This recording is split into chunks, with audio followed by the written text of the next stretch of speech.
Battle of the Little Bighorn.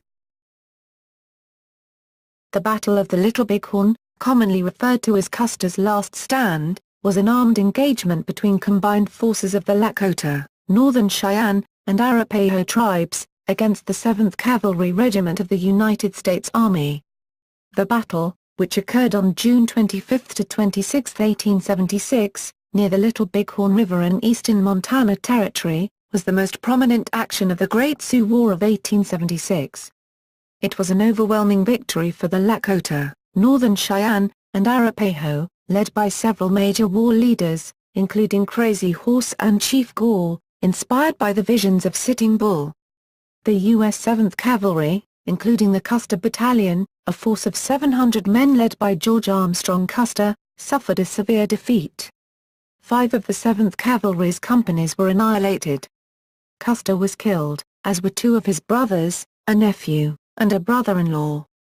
The total U.S. casualty count, including scouts, was 268 dead and 55 injured. Public response to the Great Sioux War varied at the time.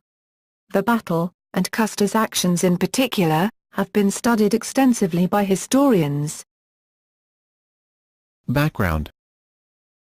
Tension between the native inhabitants of the Great Plains and the encroaching settlers resulted in a series of conflicts known as the Sioux Wars. Even though many agreed to relocate to ever-shrinking reservations, some resisted. In 1875, Sitting Bull created the Sundance Alliance between the Lakota and the Cheyenne and a large number of agency Indians, who had slipped away from their reservations to join them.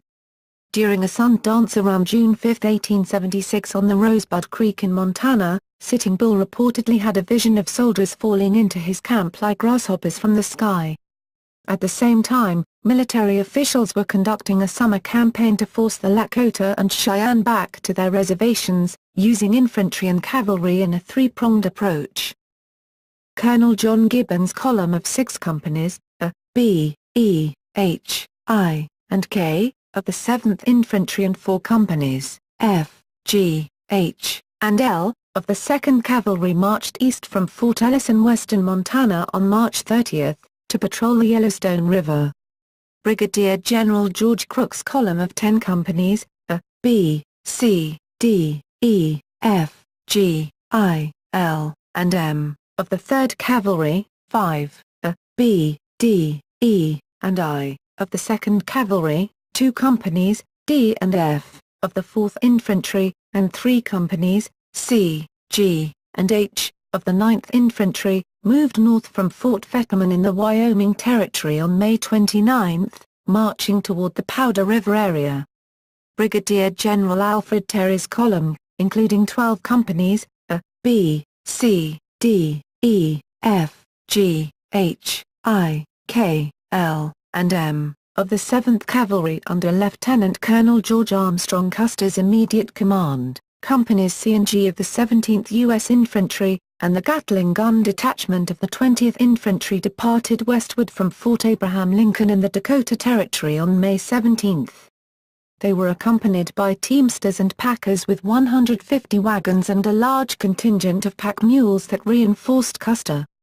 Companies C, D, and I of the 6th U.S. Infantry, moved along the Yellowstone River from Fort Buford on the Missouri River to set up a supply depot, and joined Terry on May 29 at the mouth of the Powder River.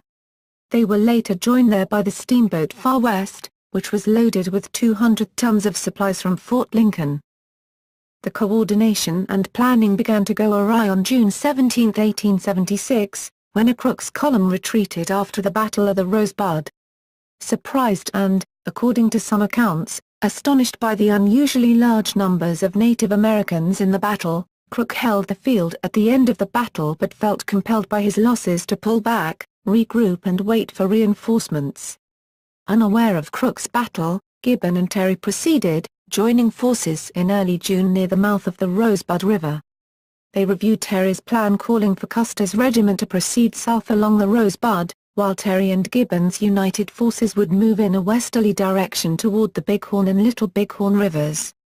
As this was the likely location of native encampments, all Army elements were to converge around June 26 or 27, attempting to engulf the Native Americans.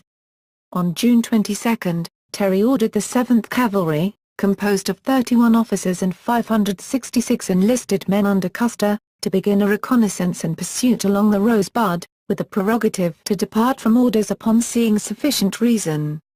Custer had been offered the use of Gatling guns, but declined, believing they would slow his command. While the Terry Gibbon column was marching toward the mouth of the Little Bighorn, on the evening of June 24, Custer's scouts arrived at an overlook known as the Crow's Nest, 14 miles, 23 kilometers, east of the Little Bighorn River. At sunrise on June 25, Custer's scouts reported they could see a massive pony herd and signs of the Native American village roughly 15 miles, 24 kilometers, in the distance. After a night's march, the tired officer sent with the scouts could see neither, and when Custer joined them, he was also unable to make the sighting. Custer's scouts also spotted the regimental cooking fires that could be seen from 10 miles, 16 kilometers, away, disclosing the regiment's position. Custer contemplated a surprise attack against the encampment the following morning of June 26, but he then received a report informing him several hostiles had discovered the trail left by his troops. Assuming his presence had been exposed, Custer decided to attack the village without further delay. On the morning of June 25, Custer divided his 12 companies into 3 battalions in anticipation of the forthcoming engagement. 3 companies were placed under the command of Major Marcus Reno, A, G, and M. And 3 were placed under the command of Captain Frederick Benteen, H, D, and K.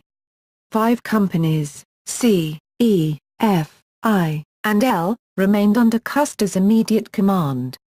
The 12th, Company B, under Captain Thomas McDougall, had been assigned to escort the slower pack train carrying provisions and additional ammunition.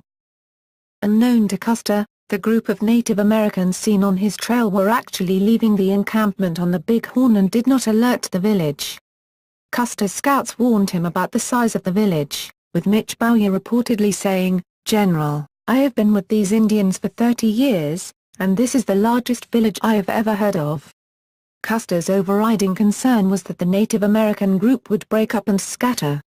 The command began its approach to the village at noon and prepared to attack in full daylight.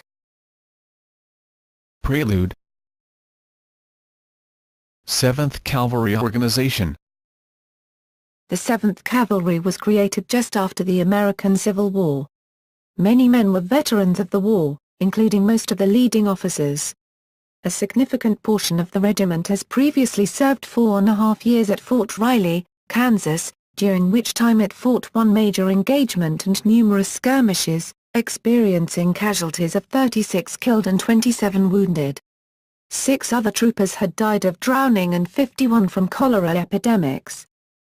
Half of the 7th Cavalry's companies had just returned from 18 months of constabulary duty in the Deep South, having been recalled to Fort Abraham Lincoln to reassemble the regiment for the campaign.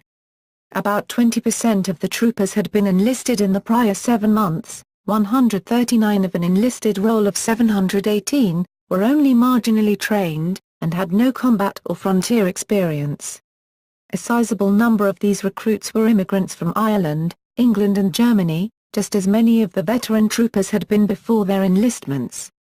Archaeological evidence suggests that many of these troopers were malnourished and in poor physical condition, despite being the best equipped and supplied regiment in the Army. Of the 45 officers and 718 troopers then assigned to the 7th Cavalry, including a second lieutenant detached from the 20th Infantry and serving in Company L, 14 officers, including the regimental commander, Colonel Samuel D. Sturgis, and 152 troopers did not accompany the 7th during the campaign. The ratio of troops detached for other duty, approximately 22%, was not unusual for an expedition of this size, and part of the officer shortage was chronic, due to the Army's rigid seniority system. 3 of the regiment's 12 captains were permanently detached, and 2 had never served a day with the 7th since their appointment in July 1866. 3 second lieutenant vacancies, in E, H, and L companies, were also unfilled.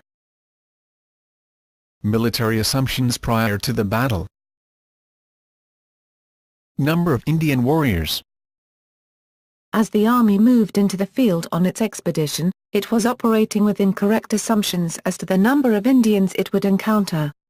The Army's assumptions were based on inaccurate information provided by the Indian agents that no more than 800 hostiles were in the area.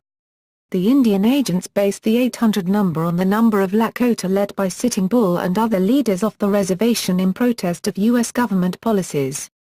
This was a correct estimate until several weeks before the battle, when the reservation Indians joined Sitting Bull's ranks for the summer buffalo hunt. However, the agents did not take into account the many thousands of reservation Indians, who had unofficially left the reservation to join their uncooperative non-reservation cousins led by Sitting Bull. The latter were those groups who had indicated that they were not going to cooperate with the U.S. government and live on reservation lands. Thus, Custer unknowingly faced thousands of Indians, in addition to the 800 non-reservation hostiles. All Army plans were based on the incorrect numbers. While after the battle, Custer was severely criticized for not having accepted reinforcements and for dividing his forces, it must be understood that he had accepted the same official government estimates of hostiles in the area which Terry and Gibbon also accepted. Historian James Donovan states that when Custer asked interpreter Fred Gerard for his opinion on the size of the opposition, he estimated the force at between 1,500 to 2,500 warriors. Additionally, Custer was more concerned with preventing the escape of the Lakota and Cheyenne than with fighting them.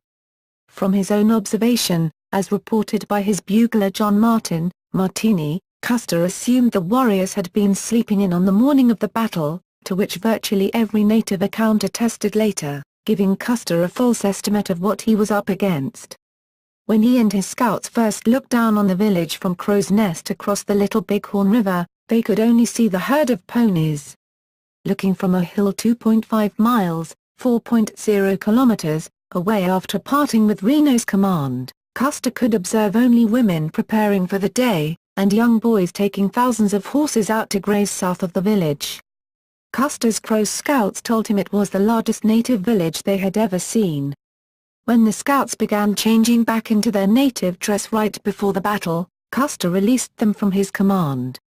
While the village was enormous in size, Custer thought there were far fewer warriors to defend the village. He assumed most of the warriors were still asleep in their tipis. Finally, Custer may have assumed that in the event of his encountering Native Americans, his subordinate Benteen with the pack train would quickly come to his aid. Rifle volleys were a standard way of telling supporting units to come to another unit's aid. In a subsequent official 1879 Army investigation requested by Major Reno, the Reno Board of Inquiry, RCOI, Benteen and Reno's men testified that they heard distinct rifle volleys as late as 4:30 p.m. during the battle. Custer had wanted to take a day and scout the village before attacking. However, when men went back after supplies dropped by the pack train, they discovered they were being back-trailed by Indians. Reports from his scouts also revealed fresh pony tracks from ridges overlooking his formation. It became apparent that the warriors in the village were either aware of or would soon be aware of his approach. Fearing that the village would break up into small bands that he would have to chase, Custer began to prepare for an immediate attack. The role of Indian non-combatants in Custer's strategy. Lieutenant Colonel George A. Custer's field strategy was designed to engage non-combatants at the encampments at the Battle of the Little Bighorn, so as to capture women, children, the elderly or disabled, 297 to serve as hostages and human shields. Custer's battalions were poised to ride into the camp and secure non-combatant hostages, and force the warriors to surrender. Author Evan S. Connell observed that if Custer could occupy the village before widespread resistance developed, the Sioux and Cheyenne warriors would be obliged to surrender, because if they started to fight, they would be shooting their own families. 312. Custer asserted in his book My Life on the Plains, published just 2 years before the Battle of the Little Bighorn, that on Custer's decision to advance up the bluffs and descend on the village from the east, Lieutenant Edward Godfrey of Company K surmised. The Sioux and Cheyenne fighters were acutely aware of the danger posed by the military engagement of non-combatants and that even a semblance of an attack on the women and children would draw the warriors back to the village, according to historian John S. Gray. Such was their concern that a feint by CPT.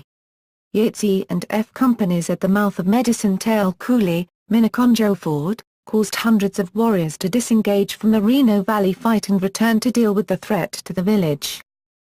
Custer proceeded with a wing of his battalion, Yates Troops E and F, north and opposite the Cheyenne Circle at a crossing referred to by Fox as Ford D. 176-77, which provided access to the fugitives. 306 Yates's force posed an immediate threat to fugitive Indian families. Gathering at the north end of the huge encampment 299. Custer persisted in his efforts to seize women and children even as hundreds of warriors were massing around Keogh's wing on the bluffs. Yates' wing, descending to the Little Bighorn River at Ford D, encountered light resistance, 297 undetected by the Indian forces ascending the bluffs east of the village 298. Custer was almost within striking distance of the refugees before being repulsed by Indian defenders and forced back to Custer Ridge. Captain Robert G. Carter, writing to author W. A. Graham in 1925, discussed the vulnerability of U.S. Army troops to interception and destruction by Indian defenders, outside the context of the Indian villages. Battle participants. 7th Cavalry officers at the Battle of the Little Bighorn. Commanding Officer, Lieutenant Colonel George Armstrong Custer, killed. Major Marcus Reno, Adjutant, 1st Lieutenant William W. Cook, killed. Assistant Surgeon George Edwin Lord, killed. Acting Assistant Surgeon James Madison DeWolf, killed. Acting Assistant Surgeon Henry Rinaldo Porter, Chief of Scouts, 2nd Lieutenant Charles Varnum, detached from A Company, wounded. 2nd in command of Scouts, 2nd Lieutenant Luther Hare, detached from K Company, Pack Train Commander, 1st Lieutenant Edward Gustav Matthey, detached from M Company, A Company, Captain Mills Moylan, 1st Lieutenant Charles DeRudio, B Company, Captain Thomas McDougall, 2nd Lieutenant Benjamin Hodgson, killed. As Adjutant to Major Reno, C Company, Captain Thomas Custer, killed. 2nd Lieutenant Henry Moore Harrington, killed. D Company, Captain Thomas Weir, 2nd Lieutenant Winfield Edgerly, E Company, 1st Lieutenant Algernon Smith, killed. 2nd Lieutenant James G. Sturgis, killed. F Company, Captain George Yates, killed. 2nd Lieutenant William Rayleigh, killed. G Company, 1st Lieutenant Donald McIntosh, killed. 2nd Lieutenant George Wallace, H Company, Captain Frederick Benteen, 1st Lieutenant Francis Gibson, I Company, Captain Mills Keogh, killed.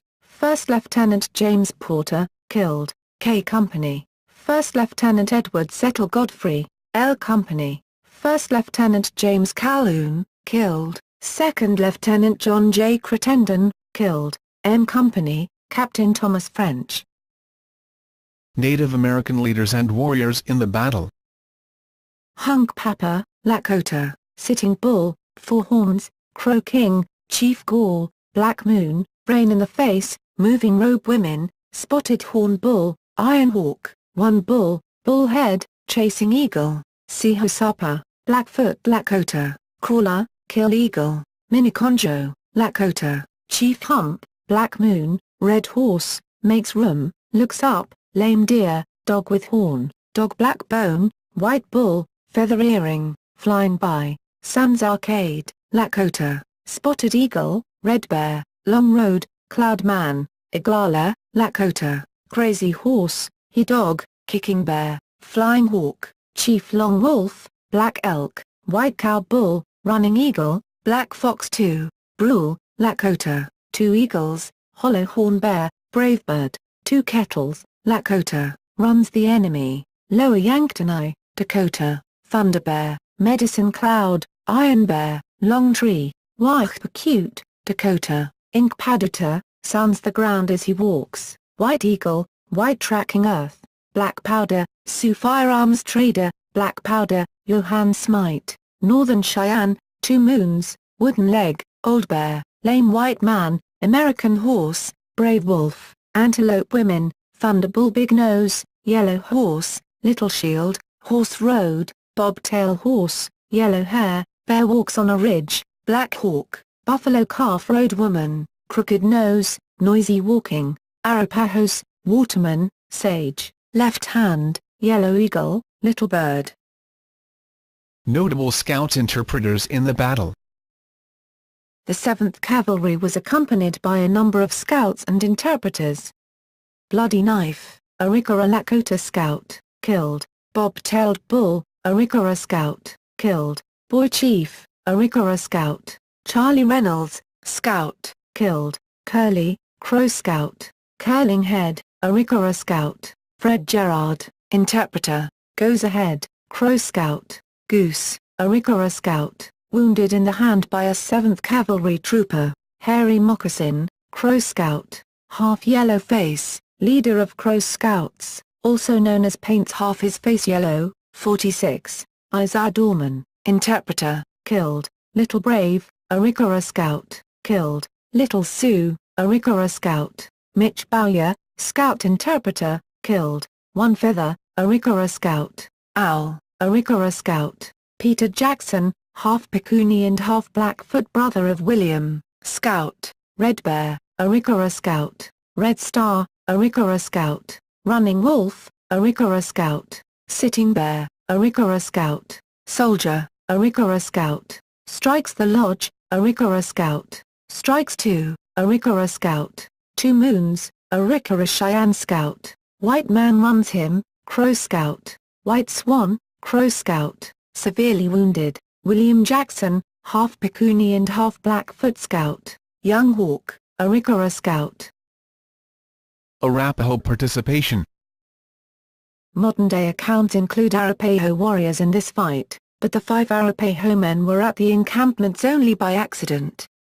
While on a hunting trip they came close to the village by the river and were captured and almost killed by the Lakota who believed the hunters were scouts for the U.S. Army.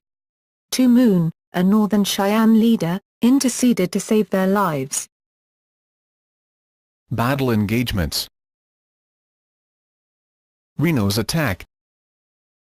The first group to attack was Major Reno's 2nd Detachment, Companies A, G and M, conducted after receiving orders from Custer written out by Lieutenant William W. Cook, as Custer's Crow Scouts reported Sioux tribe members were alerting the village. Ordered to charge, Reno began that phase of the battle. The orders, made without accurate knowledge of the village's size, location, or the warriors' propensity to stand and fight, had been to pursue the Native Americans and bring them to battle. Reno's force crossed the Little Bighorn at the mouth of what is today Reno Creek around 3 p.m. They immediately realized that the Lakota and Northern Cheyenne were present in force and not running away. Reno advanced rapidly across the open field towards the northwest, his movements masked by the thick bramble of trees that ran along the southern banks of the Little Bighorn River. The same trees on his front right shielded his movements across the wide field over which his men rapidly rode, first with 2 approximately 40-man companies abreast and eventually with all 3 charging abreast. The trees also obscured Reno's view of the Native American village until his force had passed that bend on his right front and was suddenly within arrow shot of the village. The teepees in that area were occupied by the Hunkpapa Sioux. Neither Custer nor Reno had much idea of the length, depth and size of the encampment they were attacking, as the village was hidden by the trees. When Reno came into the open in front of the south end of the village, he sent his Arikara and Crow Indian scouts forward on his exposed left flank. Realizing the full extent of the village's width, Reno quickly suspected what he would later call a trap, and stopped a few hundred yards short of the encampment. He ordered his troopers to dismount and deploy in a skirmish line, according to standard Army doctrine. In this formation, every 4th trooper held the horses for the troopers in firing position, with 5 to 10 yards separating each trooper, officers to their rear and troopers with horses behind the officers.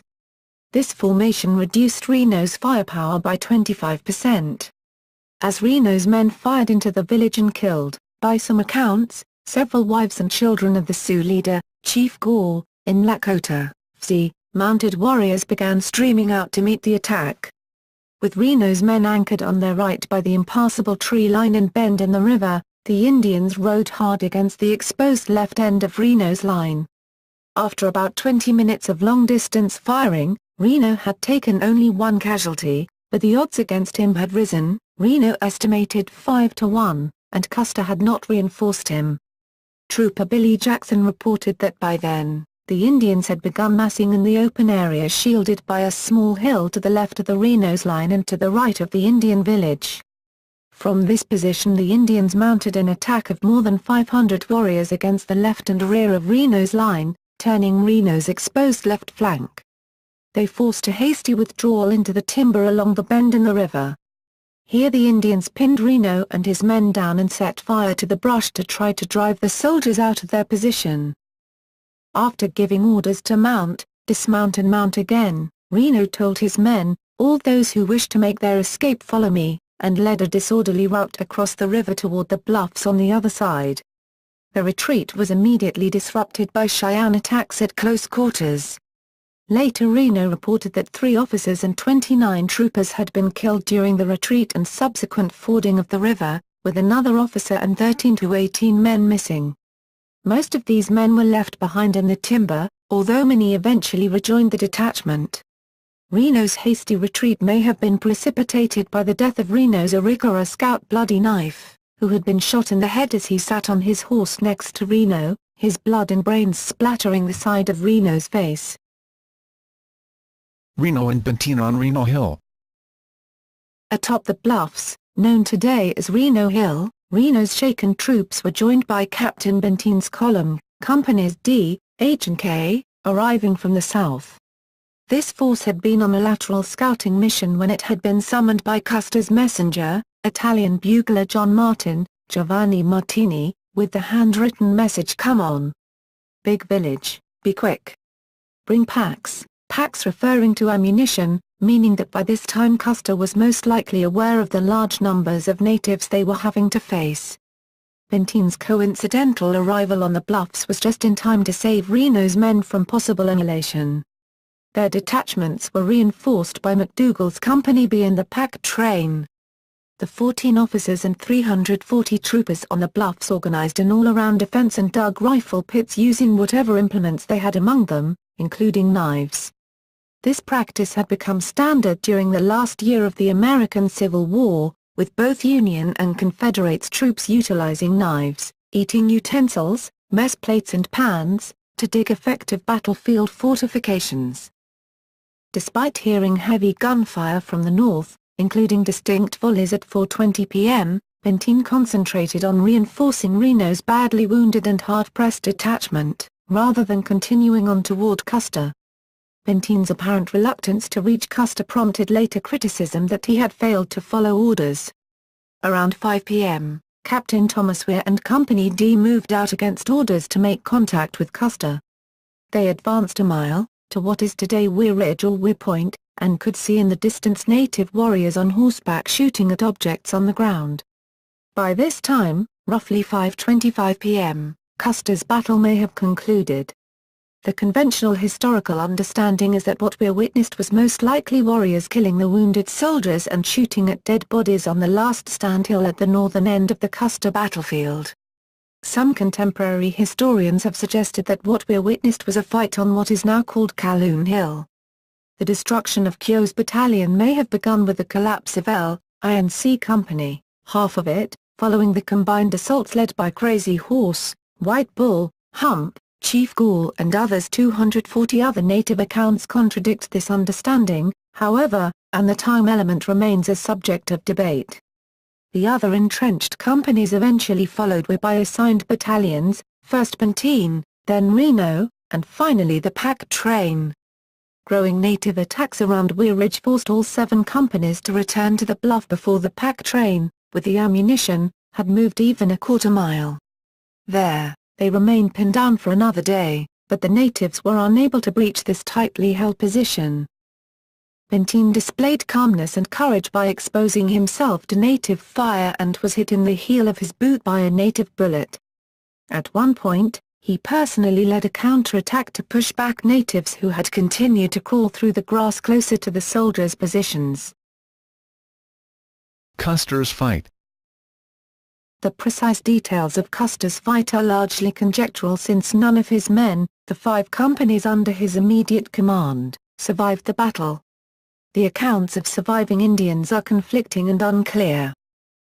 While the gunfire heard on the bluffs by Reno and Benteen's men was probably from Custer's fight, the soldiers on Reno Hill were unaware of what had happened to Custer until General Terry's arrival on June 27. They were reportedly stunned by the news. When the army examined the Custer battle site, soldiers could not determine fully what had transpired. Custer's force of roughly 210 men had been engaged by the Lakota and Northern Cheyenne about 3.5 miles, 6 kilometers, to the north.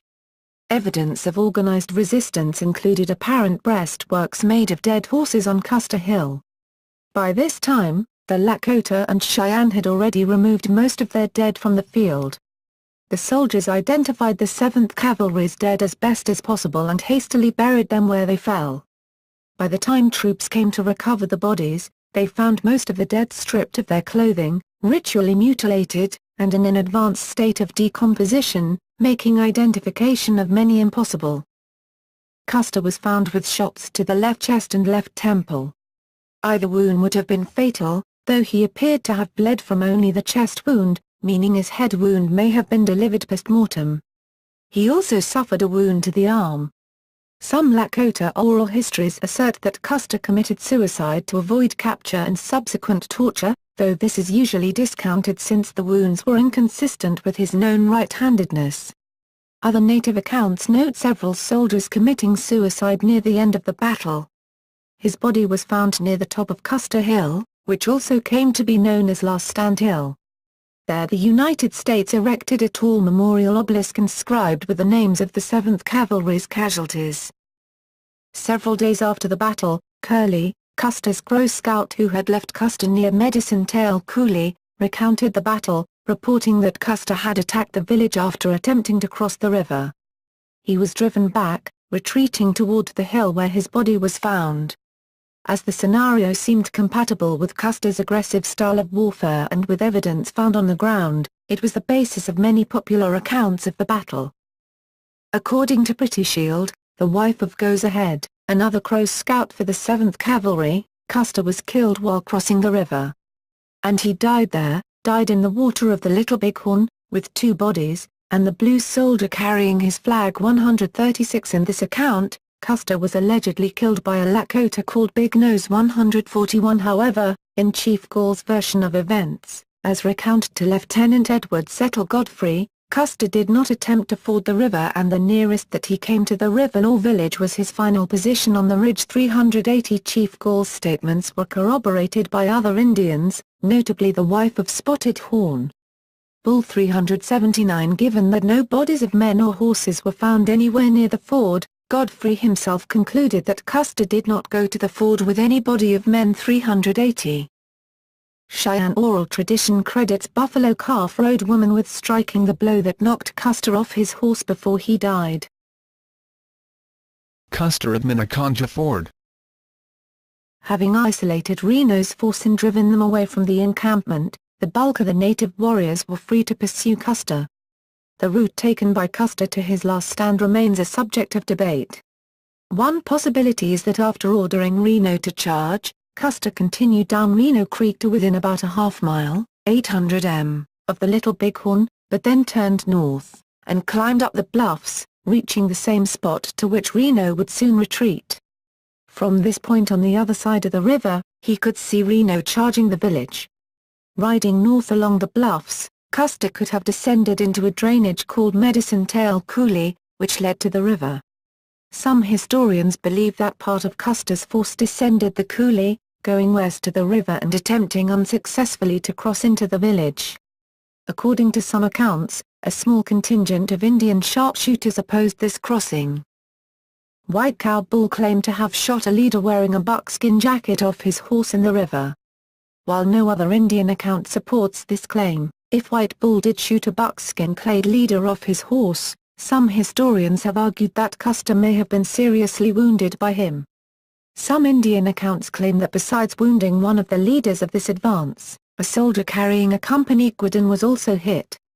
troopers had to dismount to help the wounded men back onto their horses. 117-19 The fact that each of the non-mutilation wounds to Custer's body, a bullet wound below the heart and a shot to the left temple, would have been instantly fatal casts doubt on his being wounded and remounted.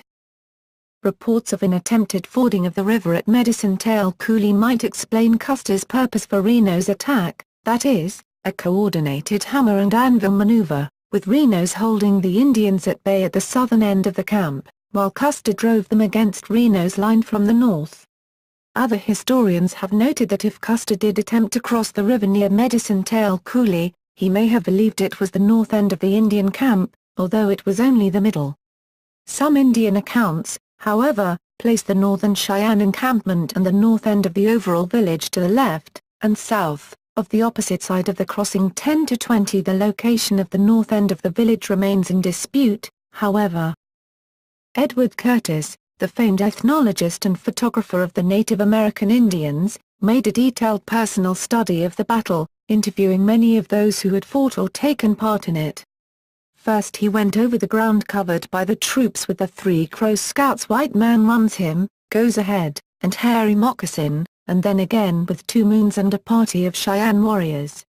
He also visited the Lakota country and interviewed Red Hawk, whose recollection of the fight seemed to be particularly clear. 44 Finally, he went over the battlefield once more with the Three Crows Scouts, but also accompanied by General Charles Woodruff, as I particularly desired that the testimony of these men might be considered by an experienced Army officer. Finally, Curtis visited the country of the Arikara and interviewed the scouts of that tribe who had been with Custer's Command. 44 Based on all the information he gathered, Curtis concluded that Custer had indeed ridden down the Medicine Tail Coulee and then towards the river where he probably planned to ford it. However, the Indians had now discovered him and were gathered closely on the opposite side. 48 They were soon joined by a large force of Sioux who, no longer engaging Reno, rushed down the valley. This was the beginning of their attack on Custer, who was forced to turn and head for the hill where he would make his famous last stand. Thus, wrote Curtis, Custer made no attack, the whole movement being a retreat. 49 Other views of Custer's actions at Minneconjou Ford. Other historians claim that Custer never approached the river, but rather continued north across the coulee and up the other side, where he gradually came under attack. According to this theory, by the time Custer realized he was badly outnumbered, it was too late to break back to the south where Reno and Benteen could have provided assistance. Two men from the 7th Cavalry, the young Crow scout Ashishish, known in English as Curly, and the trooper Peter Thompson, claimed to have seen Custer engage the Indians. The accuracy of their recollections remains controversial, as accounts by battle participants and assessments by historians almost universally discredit Thompson's claim. Archaeological evidence and reassessment of Indian testimony has led to a new interpretation of the battle. In the 1920s, battlefield investigators discovered hundreds of 45 to 70 shell cases along the ridge line, known today as Nye Cartwright Ridge, between South Medicine Tail Coulee and the next drainage at North Medicine Tail, also known as Deep Coulee. Some historians believe Custer divided his detachment into 2, and possibly 3, battalions, retaining personal command of one while presumably delegating Captain George W. Yates to command the second. The 1920s evidence supports the theory that at least one of the companies made a feint attack southeast from Nye Cartwright Ridge straight down the center of the V formed by the intersection at the crossing of Medicine Tail Coulee on the right and Calhoun Coulee on the left. The intent may have been to relieve pressure on Reno's detachment, according to the Crow scout Curly, possibly viewed by both Mitch Bowyer and Custer, by withdrawing the skirmish line into the timber on the edge of the Little Bighorn River. Had the U.S. troops come straight down Medicine Tail Coulee, their approach to the Minneconjou crossing and the northern area of the village would have been masked by the high ridges running on the northwest side of the Little Bighorn River. That they might have come southeast, from the center of Nye Cartwright Ridge, seems to be supported by northern Cheyenne accounts of seeing the approach of the distinctly white-colored horses of Company E, known as the Gray Horse Company. Its approach was seen by Indians at that end of the village. Behind them, a second company, further up on the heights, would have provided long-range cover fire. warriors could have been drawn to the feint attack, forcing the battalion back towards the heights, up the North Fork drainage, away from the troops providing cover fire above. The covering company would have moved towards a reunion, delivering heavy volley fire and leaving the trail of expended cartridges discovered 50 years later. The Last Stand. In the end, the hilltop was probably too small to accommodate the survivors and wounded.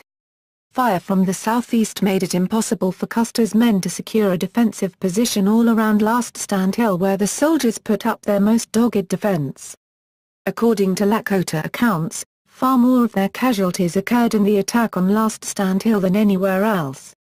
The extent of the soldiers' resistance indicated they had few doubts about their prospects for survival.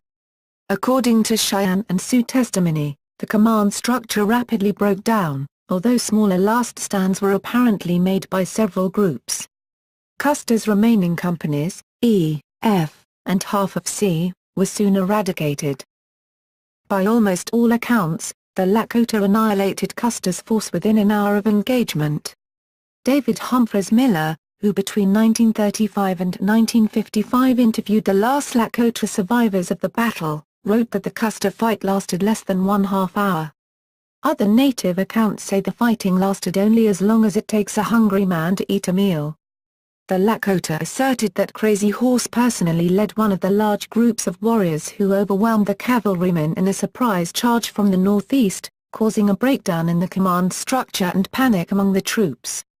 Many of these men threw down their weapons while Cheyenne and Sioux warriors rode them down, counting coup with lances, coup sticks, and quirts. Some native accounts record this segment of the fight as a buffalo run. Custer's final resistance. Recent archaeological work at the battlefield indicates that organized resistance in the form of skirmish lines probably took place.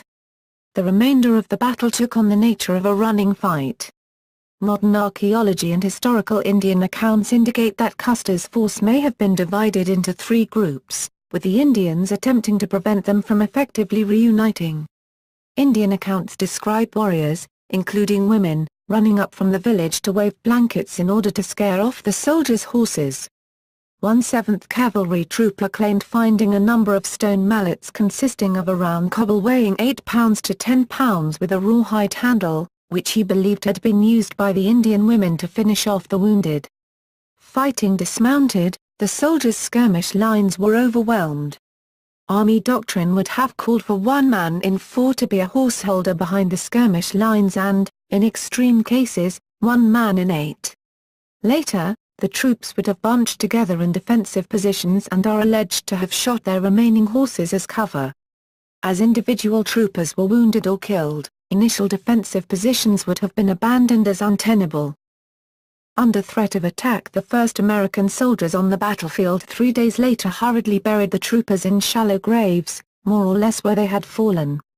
A couple of years after the battle, markers were placed where men were believed to have fallen, so the placement of troops has been roughly construed.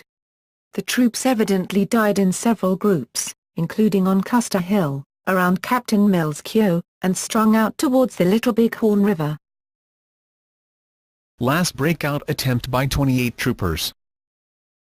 Modern documentaries suggest that there may not have been a last stand, as traditionally portrayed in popular culture.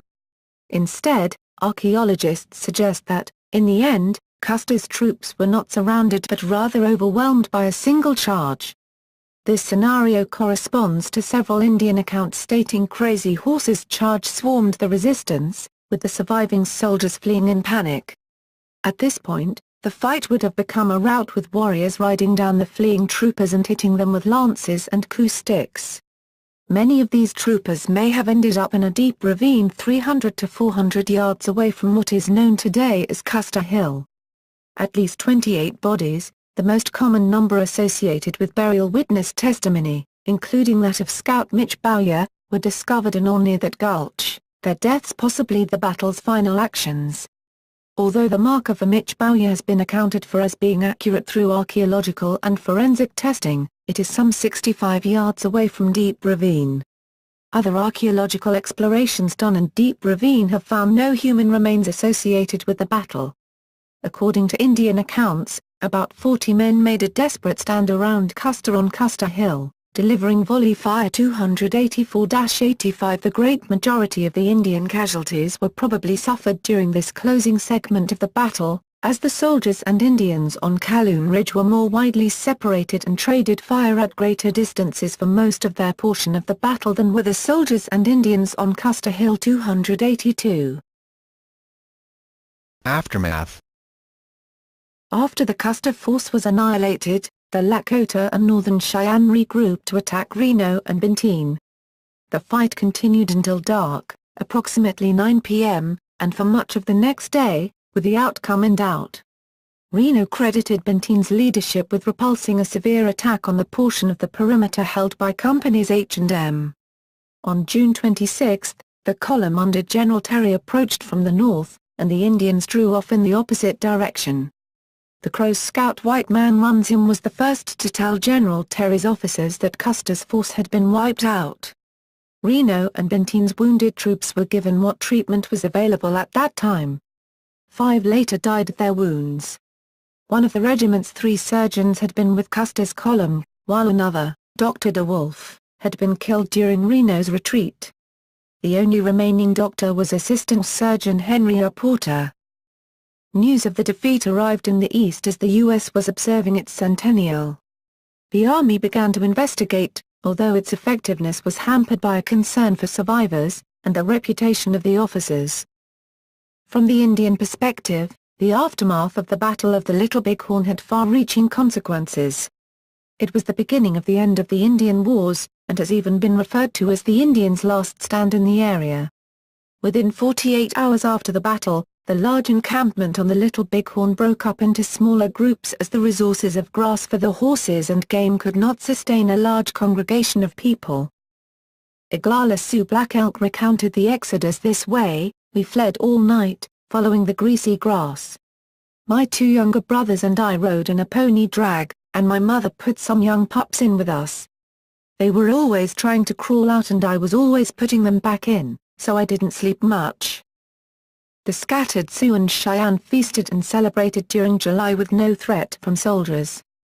After their celebrations, many of the Indians slipped back to the reservation, perhaps sensing that the summer of 1876 would be the last of their traditional lifeways.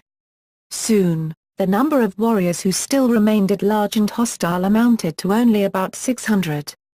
Both Crook and Terry remained immobile for 7 weeks after the Bighorn battle, awaiting reinforcements and unwilling to venture out against the Indians until they had at least 2,000 men. Crook and Terry finally took the field against the Indians in August. General Nelson A. Miles took command of the effort in October 1876. In May 1877, Sitting Bull escaped to Canada. Within days, Crazy Horse surrendered at Fort Robinson.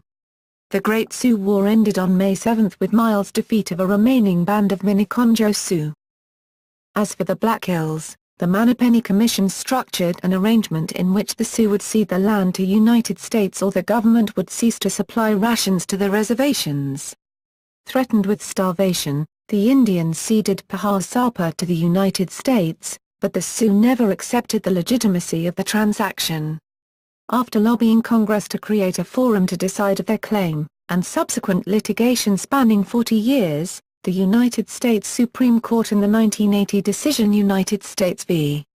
Sioux Nation of Indians acknowledged the United States had taken the Black Hills without just compensation. The Sioux refused the money offered, and continued to insist on their right to occupy the land.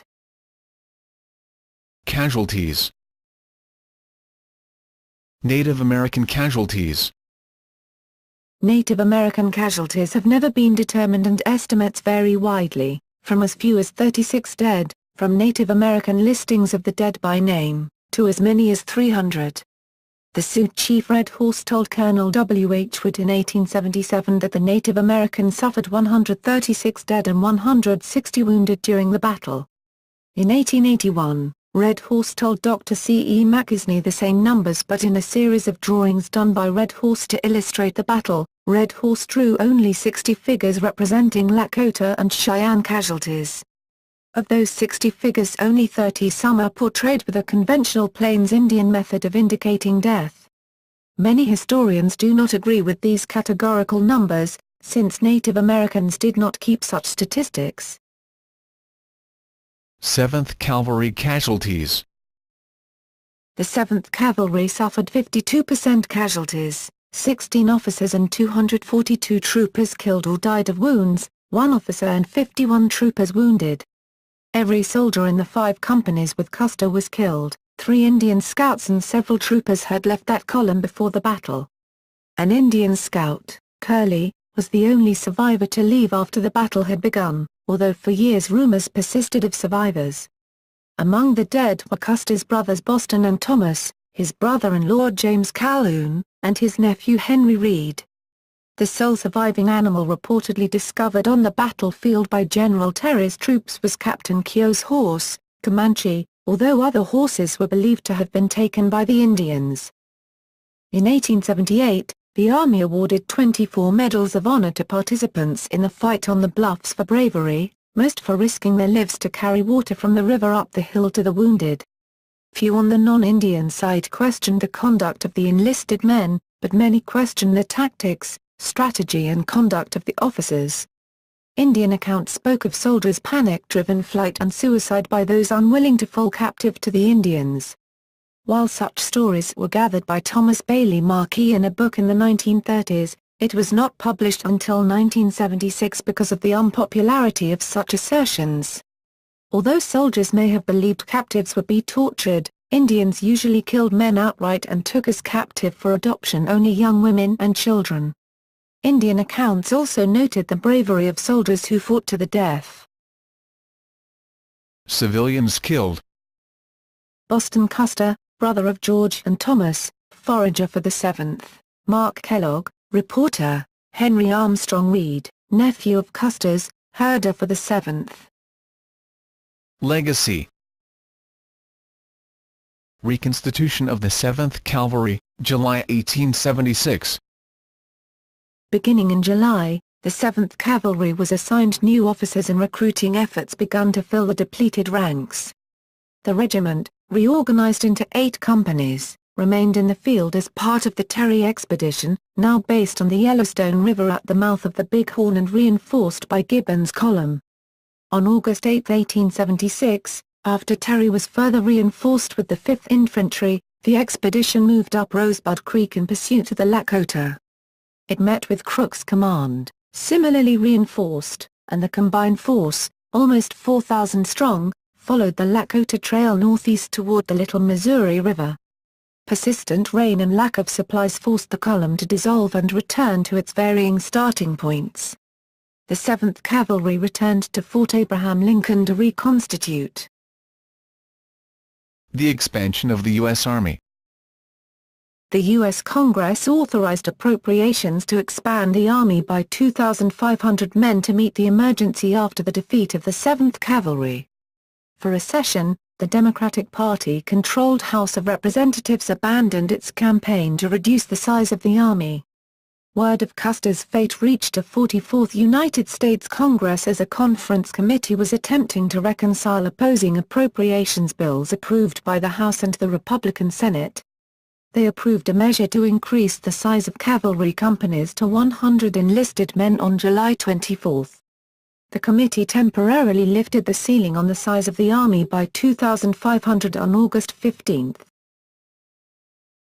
Battle controversies.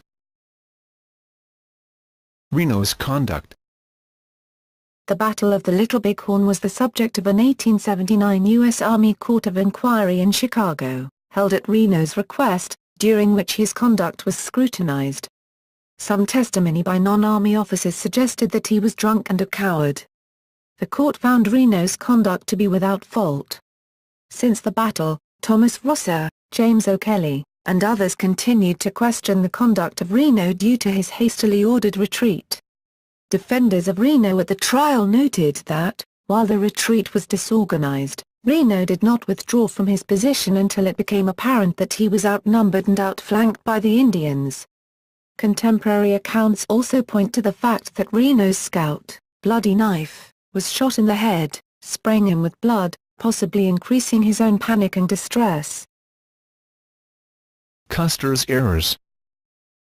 General Terry and others claim that Custer made strategic errors from the start of the campaign. For instance, he refused to use a battery of Gatling guns, and turned down General Terry's offer of an additional battalion of the 2nd Cavalry. Custer believed that the Gatling guns would impede his march up the Rosebud and hamper his mobility. His rapid march en route to the Little Bighorn averaged nearly 30 miles, 48 kilometers, a day, so his assessment appears to have been accurate. Custer planned to live and travel like Indians. In this manner the command will be able to go wherever the Indians can, he wrote in his Herald Dispatch. By contrast, each Gatling gun had to be hauled by 4 horses, and soldiers often had to drag the heavy guns by hand over obstacles. Each of the heavy, hand-cranked weapons could fire up to 350 rounds a minute, an impressive rate, but they were known to jam frequently. During the Black Hills expedition 2 years earlier, a Gatling gun had turned over, rolled down a mountain, and shattered to pieces. Lieutenant William Lowe, commander of the artillery detachment, was said to have almost wept when he learned he had been excluded from the strike force. Custer believed that the 7th Cavalry could handle any Indian force and that the addition of the 4 companies of the 2nd would not alter the outcome. When offered the 2nd Cavalry, he reportedly replied that the 7th could handle anything. There is evidence that Custer suspected that he would be outnumbered by the Indians, although he did not know by how much. By dividing his forces, Custer could have caused the defeat of the entire column, had it not been for Bentin's and Reno's linking up to make a desperate yet successful stand on the bluff above the southern end of the camp. The historian James Donovan believed that Custer's dividing his force into 4 smaller detachments, including the pack train, can be attributed to his inadequate reconnaissance. He also ignored the warnings of his Crow scouts and Charlie Reynolds. By the time the battle began, Custer had already divided his forces into 3 battalions of differing sizes, of which he kept the largest. His men were widely scattered and unable to support each other. Wanting to prevent any escape by the combined tribes to the south, where they could disperse into different groups, Custer believed that an immediate attack on the south end of the camp was the best course of action. Admiration for Custer. Criticism of Custer was not universal. While investigating the battlefield, Lieutenant General Nelson A. Miles wrote in 1877, "The more I study the moves here, the more I have admiration for Custer." Facing major budget cutbacks, the U.S. Army wanted to avoid bad press and found ways to exculpate Custer. They blamed the defeat on the Indians' alleged possession of numerous repeating rifles and the overwhelming numerical superiority of the warriors. The widowed Elizabeth Bacon Custer, who never remarried, wrote 3 popular books in which she fiercely protected her husband's reputation. She lived until 1933, thus preventing much serious research until most of the evidence was long gone. In addition, Captain Frederick Whitaker's 1876 book idealizing Custer was hugely successful. Custer as a heroic officer fighting valiantly against savage forces was an image popularized in Wild West extravaganzas hosted by showman Buffalo Bill Cody, Pawnee Bill, and others. Weapons used at the Battle of the Little Bighorn. Lakota and Cheyenne. The Lakota and Cheyenne warriors that opposed Custer's forces possessed a wide array of weaponry, from Stone Age war clubs and lances to the most advanced firearms of the day. The typical firearms carried by the Lakota and Cheyenne combatants were muzzle loaders, more often a cap-lock smoothbore, the so-called Indian trade musket or lemon guns distributed to Indians by the U.S. government at treaty conventions. Less common were surplus .58 caliber rifled muskets of American Civil War vintage such as the Enfield and Springfield. Metal cartridge weapons were prized by native combatants, such as the Henry and the Spencer lever-action rifles, as well as Sharp's breech loaders. Bow and arrows were utilized by younger braves in lieu of the more potent firearms. Effective up to 30 yards, 27 meters, the arrows could readily maim or disable an opponent.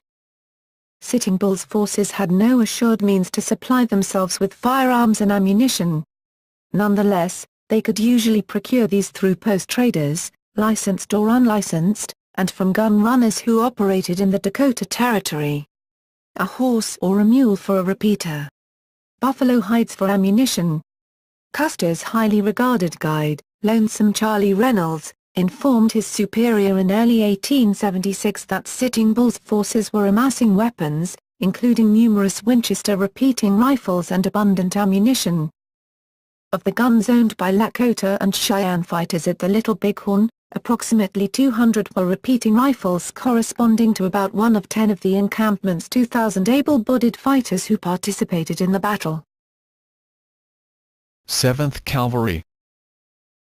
The troops under Custer's command carried 2 regulation firearms authorized and issued by the U.S. Army in early 1876, the breech-loading, single-shot Springfield Model 1873 carbine, and the 1873 Colt single-action revolver.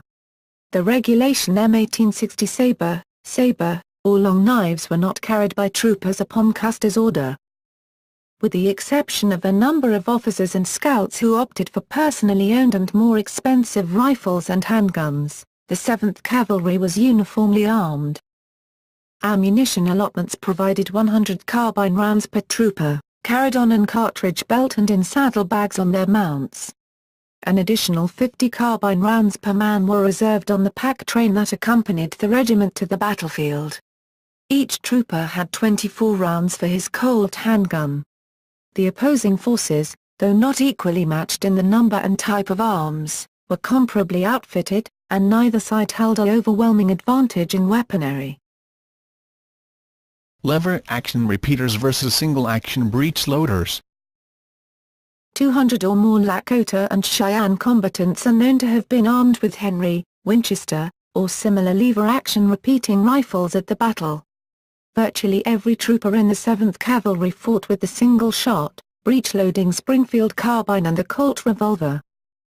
Historians have asked whether the repeating rifles conferred a distinct advantage on Sitting Bull's villagers that contributed to their victory over Custer's carbine-armed soldiers.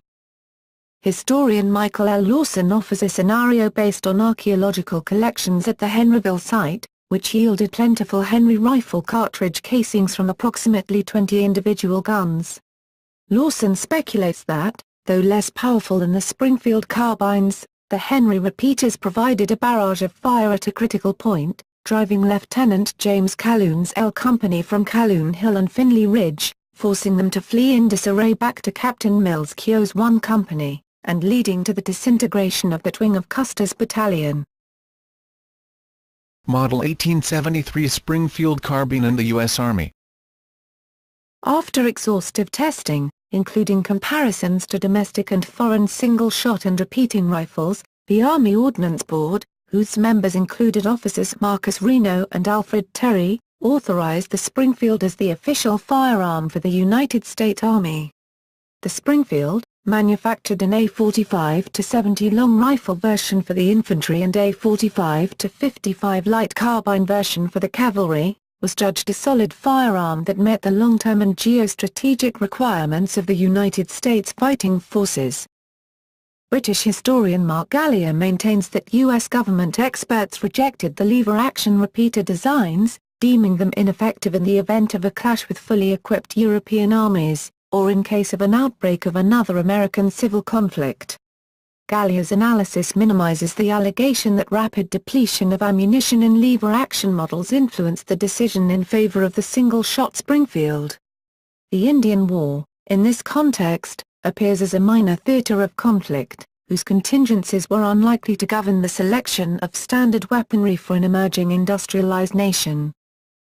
The Springfield carbine is praised for its superior range and stopping power by historian James Donovan, and author Charles M. Robinson reports that the rifle could be loaded and fired much more rapidly than its muzzle-loading predecessors, and had twice the range of repeating rifles such as the Winchester, Henry and Spencer. Gallier points out that lever-action rifles, after a burst of rapid discharge, still required a reloading interlude that lowered their overall rate of fire. Springfield breech-loaders in the long run, had a higher rate of fire, which was sustainable throughout a battle. The breech-loader design patent for the Springfield's Erskine S. Allen trapdoor system was owned by the U.S. government, and the firearm could be easily adapted for production with existing machinery at the Springfield Armory in Massachusetts. At time when funding for the post-war Army had been slashed, the prospect for economical production influenced the Ordnance Board members' selection of the Springfield option. Malfunction of the Springfield carbine extractor mechanism. The question as to whether the reported malfunction of the Model 1873 Springfield carbine issued to the 7th Cavalry contributed to their defeat has been debated for years. That the weapon experienced jamming of the extractor is not contested, but its contribution to Custer's defeat is considered negligible. This conclusion is supported by evidence from archaeological studies performed at the battlefield, where the recovery of Springfield cartridge casing, bearing telltale scratch marks indicating manual extraction, were rare. The flaw in the ejector mechanism was known to the Army Ordnance Board at the time of the selection of the Model 1873 rifle and carbine, and was not considered a significant shortcoming in the overall worthiness of the shoulder arm. With the ejector failure in U.S. Army tests as low as 1/300, the Springfield carbine was vastly more reliable than the muzzle-loading Springfields used in the Civil War. Gallia addresses the post-battle testimony concerning the copper 45-55 cartridges supplied to the troops, in which an officer is said to have cleared the chambers of spent cartridges for a number of Springfield carbines. This testimony of widespread fusing of the casings offered to the Chief of Ordnance at the Reno Court of Inquiry in 1879 conflicts with the archaeological evidence collected at the battlefield. Field data showed that possible extractor failures occurred at a rate of approximately 130 firings at the Custer battlefield and at a rate of 137 at the Reno-Benteen battlefield. Historian Dom Hatch observes that the Model 1873 Springfield, despite the known ejector flaw, remained the standard issue shoulder arm for U.S. troops until the early 1890s. When the copper-cased, inside-primed cartridges were replaced with brass. The Gatling gun controversy. General Alfred Terry's Dakota column included a single battery of artillery, comprising 2 Rodman guns, 3-inch ordnance rifle, and 2 Gatling guns. According to historian Evan S. Connell, the precise number of Gatlings has not been established, ranging from 2 to 3. Custer's decision to reject Terry's offer of the rapid rifle Gatlings has raised questions among historians as to why he refused them and what advantage their availability might have conferred on his forces at the Battle of the Little Bighorn. One factor concerned Major Marcus Reno's recent 8-day reconnaissance in force of the Powder Tongue Rosebud Rivers, June 10–18. This deployment had demonstrated that artillery pieces mounted on gun carriages and hauled by horses no longer fit for cavalry mounts, so-called condemned horses, were cumbersome over mixed terrain and vulnerable to breakdowns. Custer, valuing the mobility of the 7th Cavalry and recognizing Terry's acknowledgement of the regiment as the primary strike force, preferred to remain unencumbered by the Gatling guns. Custer insisted that the artillery was superfluous to his success, in that the 7th Cavalry alone was sufficient to cope with any force they should encounter, informing Terry, "The 7th can handle anything it meets." In addition to these practical concerns, a strained relationship with Major James Brispin induced Custer's polite refusal to integrate Brispin's 2nd Cavalry Unit, and the Gatling guns, into his strike force, as it would disrupt any hierarchical arrangements that Custer presided over.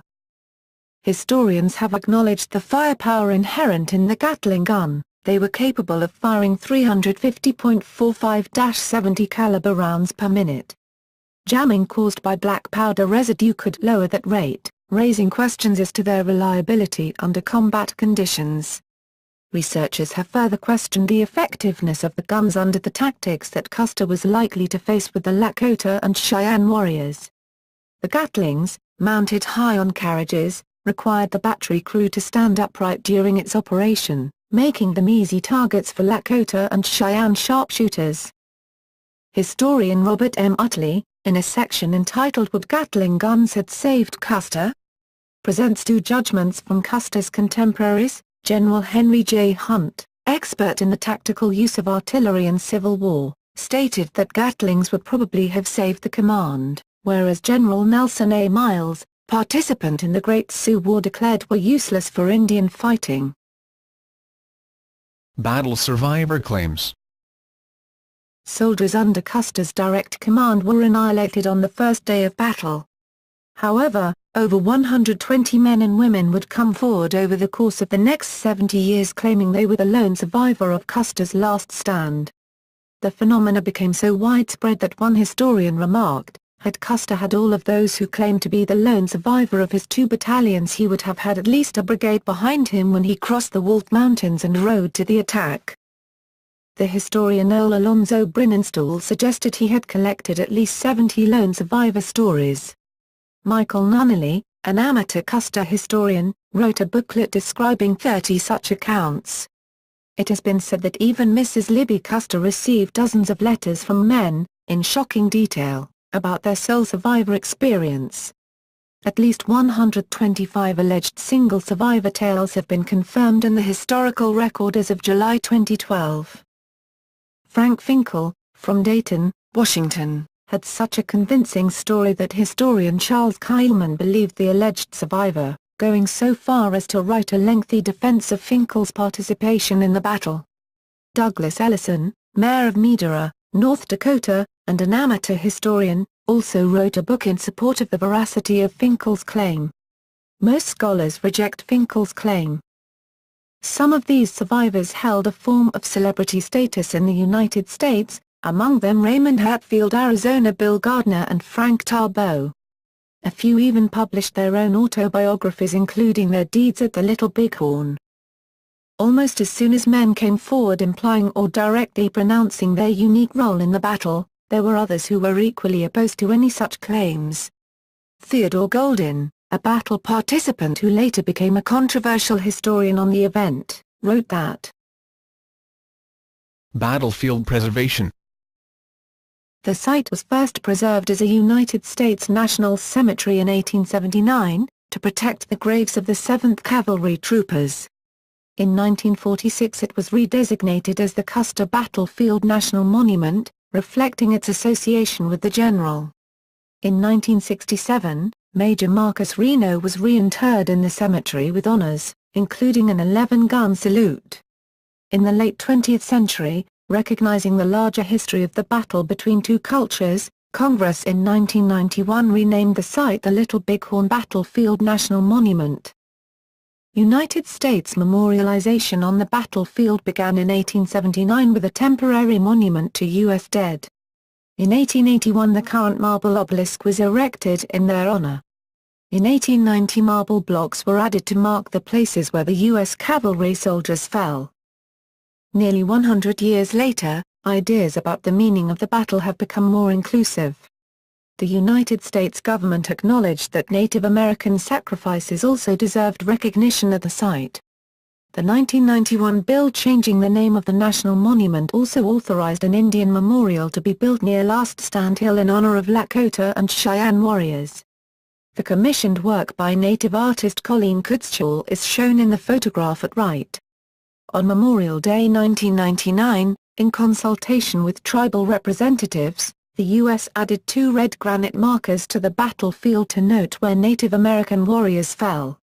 As of December 2006, a total of 10 warrior markers have been added, 3 at the Reno-Benteen Defense Site, 7 on the Little Bighorn battlefield.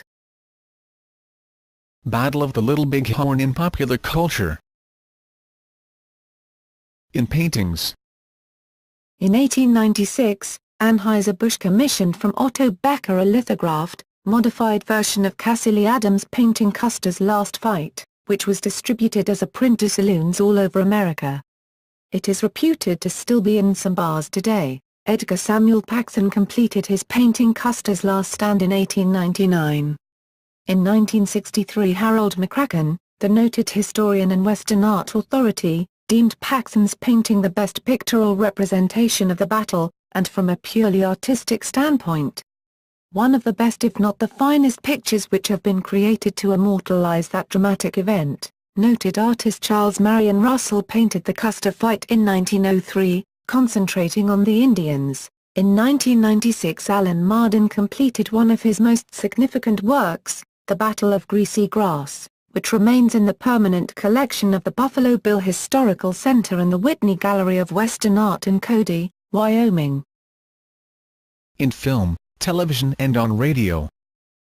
In 1912, the first movie about the battle titled Custer's Last Fight was released. In 1916, Britain of the Seventh was released in the U.S. starring Darwin Carr. In 1927, Little Bighorn opened in theaters in the U.S. featuring Roy Stewart and John Beck as Custer. The 1936 film serial Custers Last Stand is a heavily fictionalized version of events leading up to the battle. They Died with Their Boots On, 1941, was a highly fictionalized account of the battle with Custer portrayed by Errol Flynn. In the 1954 Western Sitting Bull, Chief Sitting Bull of the Sioux tribe is forced by the Indian-hating General Custer to react with violence, resulting in the famous Last Stand at Little Bighorn. On November 21, 1953, the radio series Gunsmoke broadcast an episode called Custer that featured a young murderer getting away with his crime, only to be fatefully stationed with Custer and the 7th Cavalry on their way to the Little Bighorn.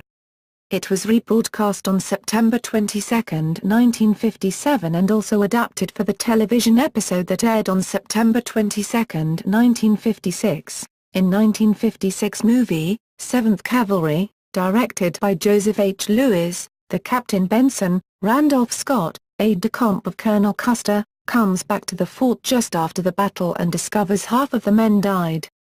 Because he was on leave during the battle, he's seen as a coward by the other soldiers. The 1958 Walt Disney Studios film Tonka is a highly fictionalized history of the horse Comanche that survived the battle.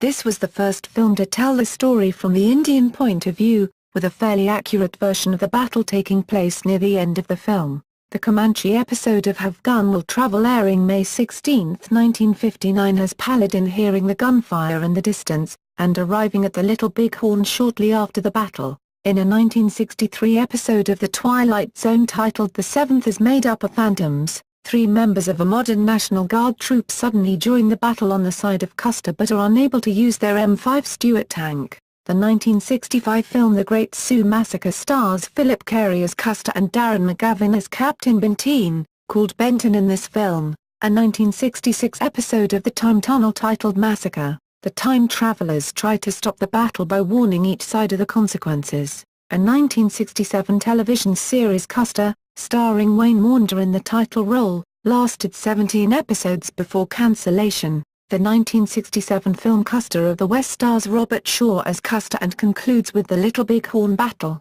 The 1970 film Little Big Man portrays a manic and somewhat psychotic Custer, Richard Mulligan, realizing to his horror that he and his command are being wiped out. Mulligan later reprised his crazy Custer character in the 1984 film Teachers. The 1977 television film The Court Martial of George Armstrong Custer, starring James Olsen as Custer, was based on a controversial best-selling novel by Douglas C. Jones in which Custer survives the battle and must explain his actions in court. The television miniseries Son of the Morning Star, based on Evan S. Connell's best-selling book, debuted in 1991.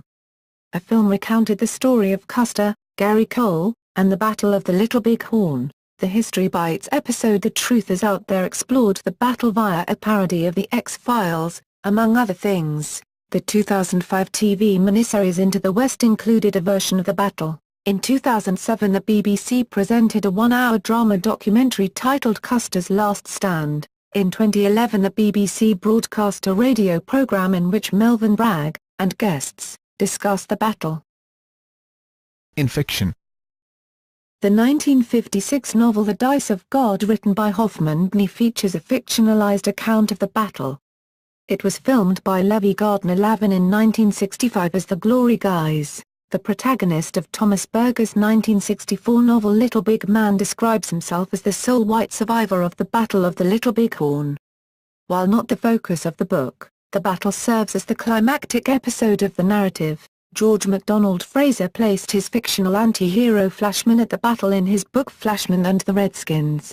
Frederick J. Caventone wrote A Road We Do Not Know, a novel of Custer at the Little Bighorn in 1996. Marching to Valhalla, a novel of Custer's last days was written by Michael Blake, who also wrote Dances with Wolves. fictional character Morgan Kane fought under Custer in the book Where the Eagles Die, one of the 83 books in the Morgan Kane book series. The 492nd volume of Italian comic book Tex Willow is based on the battle. In music. In 1960, country singer Johnny Horton released the album Johnny Horton Makes History featuring the song Comanche, the Brave Horse, about the only animal from the American forces to survive the Battle of Little Bighorn. That same year Larry Verne released a comedy hit song titled Please, Mr. Custer, I Don't Want to Go, about a fictitious cavalryman who asked Custer not to join the battle after a nightmare he experienced the night before. This song was later re-recorded by Marty Robbins. The Blaze and Stone album by German power metal band Running Wild includes a song depicting the battle titled Little Bighorn.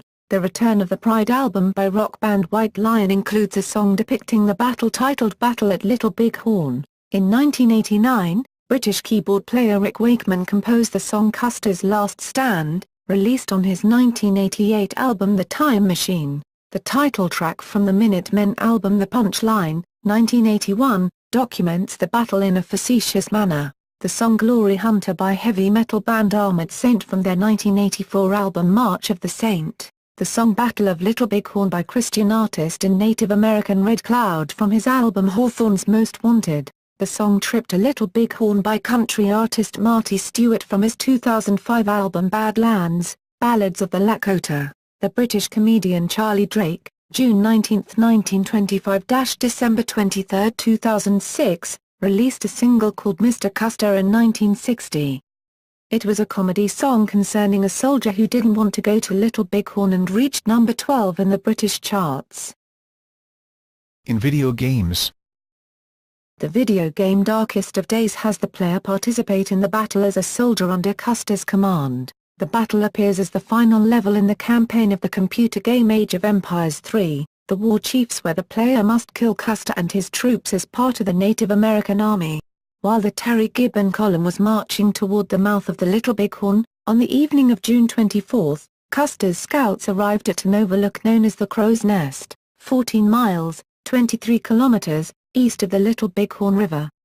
At sunrise on June 25, Custer's scouts reported they could see a massive pony herd and signs of the Native American village roughly 15 miles, 24 kilometers, in the distance. After a night's march, the tired officer sent with the scouts could see neither, and when Custer joined them, he was also unable to make the sighting. Custer's scouts also spotted the regimental cooking fires that could be seen from 10 miles, 16 kilometers, away, disclosing the regiment's position. Custer contemplated a surprise attack against the encampment the following morning of June 26, but he then received a report informing him several hostiles had discovered the trail left by his troops. Assuming his presence had been exposed, Custer decided to attack the village without further delay. On the morning of June 25, Custer divided his 12 companies into 3 battalions in anticipation of the forthcoming engagement. 3 companies were placed under the command of Major Marcus Reno, A, G, and M. And 3 were placed under the command of Captain Frederick Benteen, H, D, and K. 5 companies, C, E, F, I, and L, remained under Custer's immediate command. The 12th, Company B, under Captain Thomas McDougall, had been assigned to escort the slower pack train carrying provisions and additional ammunition. Unknown to Custer, the group of Native Americans seen on his trail were actually who had slipped away from their reservations to join them. During a sun dance around June 5, 1876 on the Rosebud Creek in Montana, Sitting Bull reportedly had a vision of soldiers falling into his camp like grasshoppers from the sky. At the same time, military officials were conducting a summer campaign to force the Lakota and Cheyenne back to their reservations, using infantry and cavalry in a 3-pronged approach. Colonel John Gibbon's column of 6 companies, A, B, E, H, I, and K, of the 7th Infantry and 4 companies, F, G, H, and L, of the 2nd Cavalry marched east from Fort Ellis in western Montana on March 30, to patrol the Yellowstone River. Brigadier General George Crook's column of 10 companies, A, B, C, D, E, F, G, I, L, and M, of the 3rd Cavalry, 5 A, B, D, E, and I, of the 2nd Cavalry, 2 companies, D and F, of the 4th Infantry, and 3 companies, C, G, and H, of the 9th Infantry, moved north from Fort Fetterman in the Wyoming Territory on May 29, marching toward the Powder River area. Brigadier General Alfred Terry's column, including 12 companies, A, B, C, D, E, F, G, H, I, K, L, and M, of the 7th Cavalry under Lieutenant Colonel George Armstrong Custer's immediate command, companies C and G of the 17th U.S. Infantry, and the Gatling Gun Detachment of the 20th Infantry departed westward from Fort Abraham Lincoln in the Dakota Territory on May 17. Battle of the Little Bighorn. The Battle of the Little Bighorn, commonly referred to as Custers Last Stand, was an armed engagement between combined forces of the Lakota, Northern Cheyenne, and Arapaho tribes, against the 7th Cavalry Regiment of the United States Army. The battle, which occurred on June 25 to 26, 1876, near the Little Bighorn River in eastern Montana Territory, was the most prominent action of the Great Sioux War of 1876. It was an overwhelming victory for the Lakota, Northern Cheyenne, and Arapaho, led by several major war leaders, including Crazy Horse and Chief Gall, inspired by the visions of Sitting Bull. The U.S. 7th Cavalry, including the Custer Battalion, a force of 700 men led by George Armstrong Custer, suffered a severe defeat. 5 of the 7th Cavalry's companies were annihilated. Custer was killed, as were 2 of his brothers, a nephew, and a brother-in-law. The total U.S. casualty count, including scouts, was 268 dead and 55 injured. Public response to the Great Sioux War varied at the time. The battle, and Custer's actions in particular, have been studied extensively by historians. Background. Tension between the native inhabitants of the Great Plains and the encroaching settlers resulted in a series of conflicts known as the Sioux Wars. Even though many agreed to relocate to ever-shrinking reservations, some resisted. In 1875, Sitting Bull created the Sundance Alliance between the Lakota and the Cheyenne and a large number of agency Indians. They were accompanied by teamsters and packers with 150 wagons and a large contingent of pack mules that reinforced Custer. Companies C, D, and I of the 6th U.S. Infantry, moved along the Yellowstone River from Fort Beaufort on the Missouri River to set up a supply depot, and joined Terry on May 29 at the mouth of the Powder River. They were later joined there by the steamboat Far West, which was loaded with 200 tons of supplies from Fort Lincoln. The coordination and planning began to go awry on June 17, 1876, when a Crook's column retreated after the Battle of the Rosebud. Surprised and, according to some accounts, astonished by the unusually large numbers of Native Americans in the battle, Crook held the field at the end of the battle but felt compelled by his losses to pull back, regroup and wait for reinforcements. Unaware of Crook's battle, Gibbon and Terry proceeded, joining forces in early June near the mouth of the Rosebud River. They reviewed Terry's plan calling for Custer's regiment to proceed south along the Rosebud, while Terry and Gibbon's united forces would move in a westerly direction toward the Bighorn and Little Bighorn rivers. As this was the likely location of native encampments, all Army elements were to converge around June 26 or 27, attempting to engulf the Native Americans. On June 22, Terry ordered the 7th Cavalry, composed of 31 officers and 566 enlisted men under Custer, to begin a reconnaissance and pursuit along the Rosebud, with the prerogative to depart from orders upon seeing sufficient reason. Custer had been offered the use of Gatling guns, but declined, believing they would slow his command. Leaving the encampment on the Bighorn and did not alert the village. Custer's scouts warned him about the size of the village, with Mitch Bowyer reportedly saying, "General, I have been with these Indians for 30 years, and this is the largest village I have ever heard of." Custer's overriding concern was that the Native American group would break up and scatter. The command began its approach to the village at noon and prepared to attack in full daylight. Prelude. 7th Cavalry Organization. The 7th Cavalry was created just after the American Civil War. Many men were veterans of the war, including most of the leading officers. A significant portion of the regiment has previously served 4.5 years at Fort Riley, Kansas, during which time it fought one major engagement and numerous skirmishes, experiencing casualties of 36 killed and 27 wounded. 6 other troopers had died of drowning and 51 from cholera epidemics.